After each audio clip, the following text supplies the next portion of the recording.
সুধীবৃন্দ আসসালামু আলাইকুম। আমি অবসরপ্রাপ্ত ব্রিগেডিয়ার জেনারেল মোহাম্মদ জহুরুল আলম আমার ইউটিউব চ্যানেল জহুরস ভয়েসে আপনাদের স্বাগত জানাচ্ছি।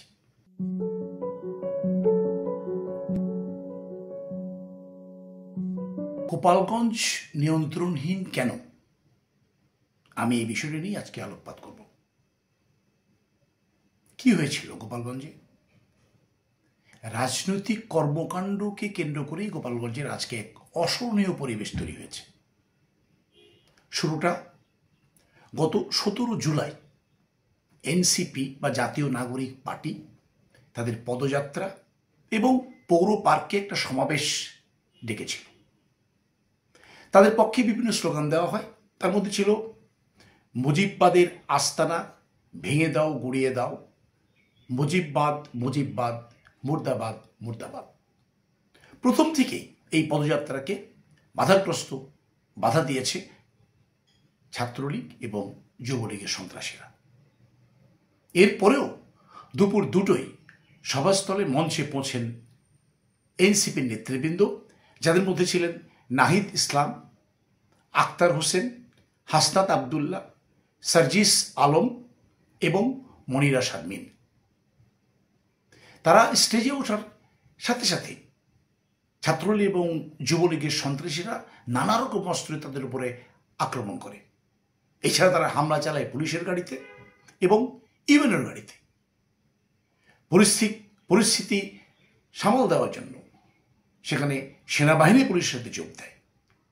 এই আওয়ামী সন্ত্রাসীরা পুলিশ এবং সেনাবাহিনীর সাথে সংঘর্ষে লিপ্ত হয় এবং সেই সংঘর্ষে দুঃখজনকভাবে 5 জন মৃত্যুবরণ করে। তাদের মধ্যে সোহেল রানা, রমজান আলী, রমজান কাজী, ইমন, দীপ্ত সাহা এবং একজন রিক্সা চালক রমজান মুন্সি। পরবর্তীতে সেনাবাহিনীর এপিসিতে করে এনসিপির নেতৃবৃন্দকে উদ্ধার করে সেখান থেকে ঢাকা পাঠিয়ে দেওয়া হয়। গোপালগঞ্জের এই পরিস্থিতি নিয়ে দেশের বিভিন্ন পত্রপত্রিকা ক্রমান্বয়ে বা ক্রমাগতভাবে সংবাদ প্রকাশ করে আসছে। 17 তারিখে আমার দেশ যে প্রকাশ করেছে তার মধ্যে হেডিং ছিল আওয়ামী সন্ত্রাসে রক্তাক্ত গোপালগঞ্জ। পরের দিন আমার দেশ অর্থাৎ 18 তারিখে তারা হেডিং করেছে গোপালগঞ্জ নিয়ন্ত্রণহীন দুর্বল প্রশাসনে, এবং 19 তারিখে করেছে গোপালগঞ্জে তাণ্ডব। এছাড়া বাংলাদেশ প্রতিদিন 17 তারিখে হেডিং করেছিল গোপালগঞ্জ রণক্ষেত্র এবং 18 তারিখে করেছে থমথমে গোপালগঞ্জে আতঙ্ক। এছাড়া আজ অর্থাৎ 22 তারিখে টিভির বিভিন্ন চ্যানেলে গোপালগঞ্জ সম্পর্কে বিভিন্ন তথ্য আমাদের সামনে তুলে ধরা হচ্ছে স্ক্রলে। গোপালগঞ্জের এই সন্ত্রাসী কার্যক্রমের ইতিহাস নতুন নয়। আমি ইতিহাস থেকে 2টো ঘটনা উল্লেখ করতে চাই। প্রেসিডেন্ট জিয়া গিয়েছিলেন গোপালগঞ্জে প্রবেশের মুখে মানব প্রাচীর তৈরি করে আওয়ামী সন্ত্রাসীরা তাকে বাধা প্রদান করে।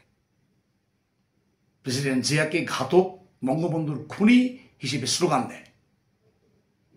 এরপরেও বিভিন্ন প্রতিবন্ধকতা পেরিয়ে জেনারেল জিয়ার সভাস্থলে পৌঁছে যান, কিন্তু সভাস্থলে যুবলীগ এবং ছাত্রলীগের সন্ত্রাসীরা মাইক কেড়ে নেয় এবং চেয়ার টেবিলে ভাঙচুর করে এবং পরিস্থিতি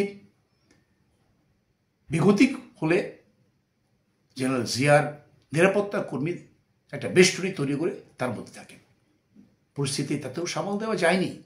পরবর্তীতে হেলিকপ্টার করে অতিরিক্ত নিরাপত্তা দল এসে জেনারেল জিয়াকে সেখান থেকে নিয়ে হেলিকপ্টার করে খুলনা পাঠিয়ে দেয়।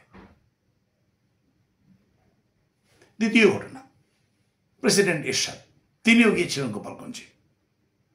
তার গাড়ি বহরকে থামিয়ে দেওয়া হয় কাশিয়ানী এবং টুঙ্গিপাড়ার মধ্যবর্তী স্থানে রাস্তায় গাছ ফেলে। এছাড়া ইট, পাথর, সুরকি, বাঁশ ইত্যাদি দিয়ে রাস্তার বিভিন্ন জায়গায় প্রতিবন্ধকতা তৈরি করা হয়। এত সত্ত্বেও তিনি সভাস্থলে পৌঁছান এবং তার আগেই সেখানে পৌঁছে যায় ছাত্রলীগ এবং যুবলীগের সন্ত্রাসীরা।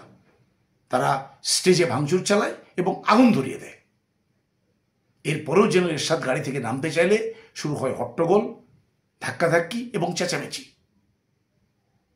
পুলিশ পরিস্থিতি সামাল দিতে ব্যর্থ হয়। পরবর্তী সেখানে সেনাবাহিনী আগমন করে এবং সভাকে বাতিল ঘোষণা করে প্রেসিডেন্ট এরশাদকে সেখান থেকে উদ্ধার করে হেলিকপ্টার করে ঢাকায় পাঠিয়ে দেওয়া হয়। সুতরাং দেখা যাচ্ছে যে গোপালগঞ্জের ইতিহাস শুরু থেকেই ছিল একটি সন্ত্রাসী কার্যক্রমের ইতিহাস। সুধীবৃন্দ, এছাড়া গত 15 বছরে স্বৈরাচার এবং ফ্যাসিবাদের প্রশ্রয় পেয়ে গোপালগঞ্জ হয়ে উঠেছে আওয়ামী সন্ত্রাসীদের আঁতুড়ঘর। প্রশাসন সেখানে অসহায়, চলছে না শিক্ষা কার্যক্রম, ব্যবসা বাণিজ্য, জনজীবন অতিষ্ঠ। সুতরাং আমি সরকারকে অনুরোধ করছি, লাগামহীন গোপালগঞ্জের রাশ এখনই টেনে ধরুন, কঠোর পদক্ষেপ নিন, এখনই সময়। সবাই ভালো থাকবেন। আল্লাহ হাফেজ।